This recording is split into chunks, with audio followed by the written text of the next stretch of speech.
Hello दोस्तों, स्वागत है आपका अपने YouTube channel RRB study point में।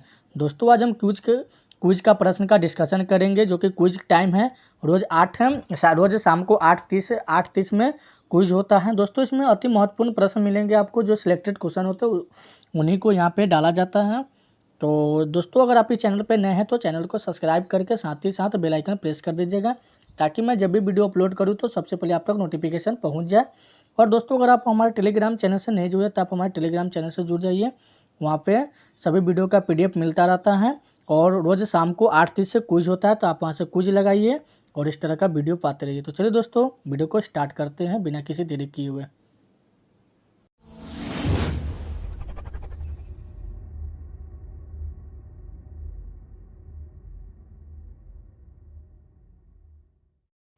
पहली क्वेश्चन है कि निम्न में से कौन सा घोल इन सभी में सबसे अम्लीय है। निम्न में से कौन सा घोल इन सभी में सबसे अम्लीय है, तो कौन सा इसका सही जवाब हो जाएगा। तो इसका सही जवाब होगा ऑप्शन ए नंबर होगा, जो कि इसका सही जवाब होगा। पीएच मान 0 वाला घोल जो है इसमें सबसे अम्लीय है। क्या होगा, तो ऑप्शन ए नंबर हो जाएगा। अगली प्रश्न है कि निष्कर्षीय या विलयन का पीएच मान होता है। निष्कर्षीय या विलयन का पीएच मान होता है, तो कितना होता है पीएच मान, तो 7 होता है। कितना होता है फ्रेंड, 7 होता है।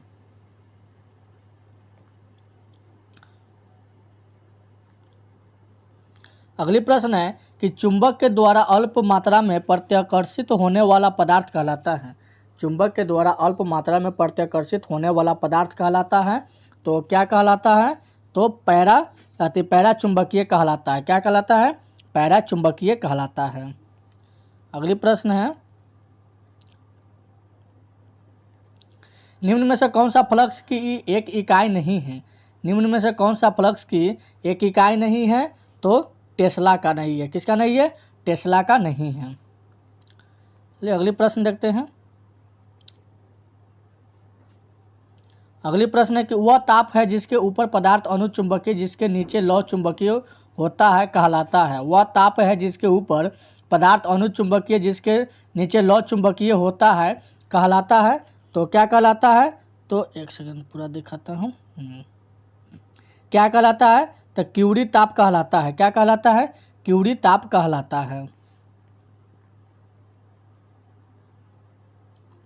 अगली प्रश्न है कि निम्न में से किस में अस्थायी चुंबक की तरह चुंबकीय गुण नहीं है।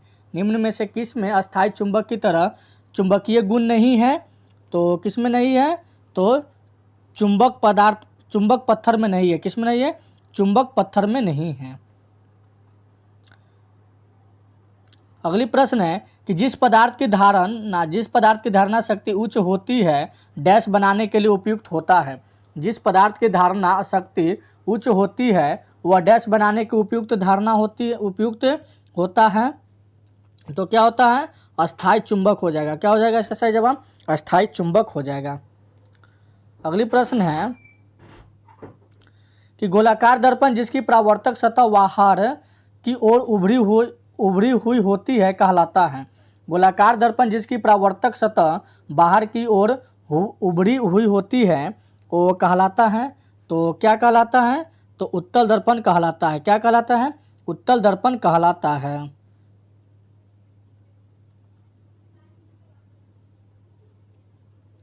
अगली प्रश्न है कि दो माध्यम के मध्य सीमा पर प्रकाश के मोड़ने की घटना किसके प्रभाव से होती है। दो माध्यम के मध्य सीमा पर प्रकाश के मोड़ने की घटना किसके प्रभाव से होती है, तो ये होती है अपवर्तन के प्रभाव से होती है। किसके प्रभाव से होती है, अपवर्तन के प्रभाव से होती है।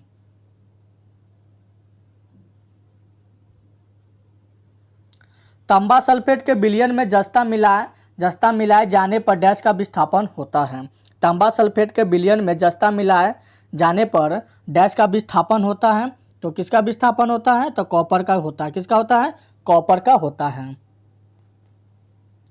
अगली प्रश्न है कि डैश का गलनांक बहुत ही निम्न होता है। डैश का गलनांक बहुत ही निम्न होता है, तो जीए का होता है। किसका, जीए का होता है।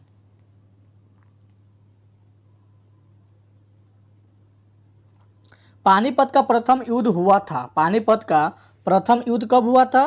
तो पानीपत का प्रथम युद्ध हुआ था 21 अप्रैल 1526 को हुआ था। कब हुआ था? 21 अप्रैल 1526 को हुआ था।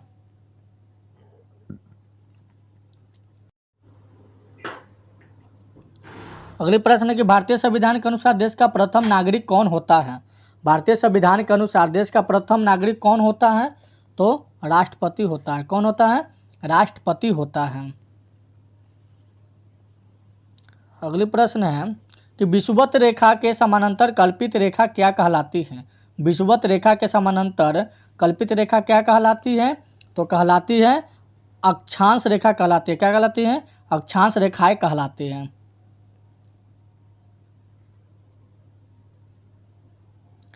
अगली प्रश्न है कि आधुनिक आवर्त सारणी में वर्गों की कुल संख्या कितनी है? आधुनिक आवर्त सारणी में वर्गों की कुल संख्या कितनी है? तो है 18 है। कितनी है? 18 है। अगली प्रश्न है कि किस वैज्ञानिक ने सर्वप्रथम आवर्त सारणी का निर्माण किया? किस वैज्ञानिक ने सर्वप्रथम आवर्त सारणी का निर्माण किया है? तो किया है मेंडलीफ ने किया है। किसने किया है? तो मेंडलीफ ने किया है। अगली प्रश्न है कि तारे टिमटिमाते हैं। तारे क्यों टिमटिमाते हैं?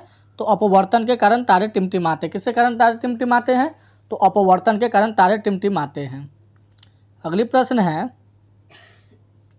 कि श्वेत प्रकाश जब प्रिज्म से होकर गुजरता है तो जो वर्ण सबसे अधिक विचलित होता है वह है। श्वेत प्रकाश जब प्रिज्म से होकर गुजरता है तो जो वर्ण सबसे अधिक विचलित होता है वह क्या है? तो वह है बैगनी रंग है। क्या है? बैगनी है।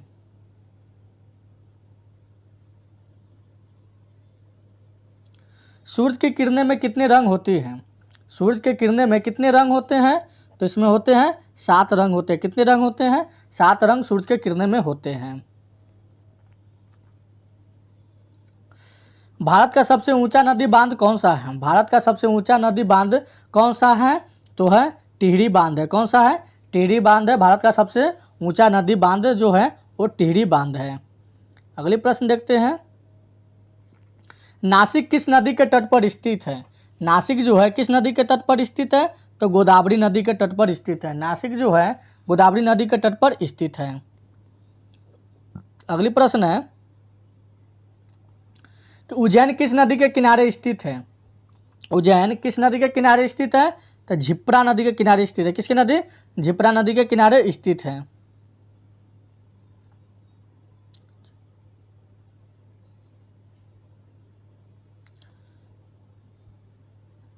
भागीरथी नदी निकलती है। भागीरथी नदी जो है वो निकलती है तो गोमुख से निकलती है। किससे निकलती है? गोमुख से निकलती है। भागीरथी नदी जो है गोमुख से निकलती है।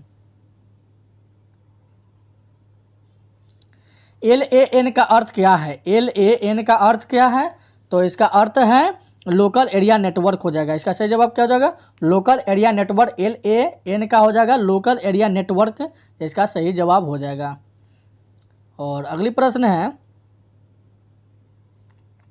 कि GSM का पूर्ण रूप क्या है? GSM का पूर्ण रूप क्या है? तो इसका सही जवाब हो जाएगा global system for mobile communication हो जाएगा। क्या हो जाएगा? Global system for mobile communication, जो कि इसका ऑप्शन बी नंबर हो जाएगा। Global system for mobile communication GSM का पूर्ण रूप हो जाएगा। चलिए अगली प्रश्न देखते हैं। अगली प्रश्न है कि GIS में जी का शब्द क्या है? GIS में जी का शब्द क्या होगा? तो इसका शब्द हो जाएगा ज्योग्राफी हो जाएगा। क्या हो जाएगा? ज्योग्राफी इसका सही जवाब हो जाएगा। चलिए अगली प्रश्न देखते हैं। विश्व डाक दिवस किस दिन मनाया जाता है? विश्व डाक दिवस किस दिन मनाया जाता है? तो 9 अक्टूबर को डाक दिवस मनाया जाता है। अगली प्रश्न है कि निम्नलिखित में से कौन सा दिन यूनिसेफ दिवस के रूप में मनाया जाता है? यूनिसेफ दिवस किस दिन मनाया जाता है? तो मनाया जाता है 11 दिसंबर को मनाया जाता है। कब मनाया जाता है यूनिसेफ दिवस? तो 11 दिसंबर को मनाया जाता है। और अगली प्रश्न है कि अंतर्राष्ट्रीय टाइगर दिवस मनाया जाता है। अंतर्राष्ट्रीय टाइगर दिवस कब मनाया जाता है? तो ये मनाया जाता है 29 जुलाई को मनाया जाता है। कब मनाया जाता है? 29 जुलाई को मनाया जाता है। इसका सही जवाब क्या हो जाएगा? टाइगर, अंतर्राष्ट्रीय टाइगर दिवस है, मनाया जाता है 29 जुलाई को। इसका 29 जुलाई को मनाया जाता है, तो इसका सही जवाब 29 जुलाई हो जाएगा। चलिए अगली प्रश्न है, 23 जनवरी को निम्नलिखित में से किसका जन्मदिन मनाया जाता है? 23 जनवरी को निम्नलिखित में से किसका जन्मदिन मनाया जाता है? तो मनाया जाता है सुभाष चंद्र बोस का मनाया जाता है। किसका मनाया जाता है? सुभाष चंद्र बोस का मनाया जाता है। तो आज की क्वेश्चन यहीं पर समाप्त होती है।